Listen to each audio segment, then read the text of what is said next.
জুলেখার মুখ জুড়ে বড় বড় লোম ও অজানা এক চর্মরোগের জখম কালো দাগ। বাইরে বের হলে আশপাশের মানুষজন, বিশেষ করে শিশুরা তাকে দেখে ভয় পেয়ে দৌড়ে পালিয়ে যায়। এমন নিষ্ঠুরতা তাকে ঘরবন্দি করে ফেলেছে। স্কুলে যাওয়ার সুযোগ হয়নি কখনো। নেই বন্ধুদের সাথে খেলাধুলা, গল্পগুজব। সারাদিন ঘরের এক কোণে জানালার গ্রিল ধরে শুধু তাকিয়ে থাকে বাইরের দিকে, একটা স্বাভাবিক জীবনের আশায়। সিরাজগঞ্জের বেলকুচি উপজেলার গ্রামের 18 বছরের কিশোরী জুলেখার নামটা হয়তো সাধারণ, কিন্তু ওর জীবনটা বড়ই কষ্টের। 3 বোনের মধ্যে দ্বিতীয় ওই মেয়েটি আজ এক কঠিন বাস্তবতার মুখোমুখি। জুলেখার বাবা একজন দিনমজুর। পরিবারের আর্থিক সামর্থ্য নেই মেয়েকে ভালো চিকিৎসা করানোর।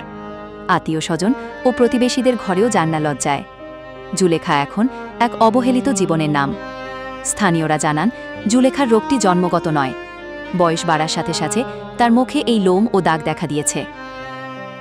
একটা সময় এই মেয়েটিও স্বপ্ন দেখত স্কুলে যাবে, পড়বে, ঘুরবে, হাসবে, কিন্তু এখন শুধুই একঘেয়েমি আর অপমানের অন্ধকারে তার দিন কাটে।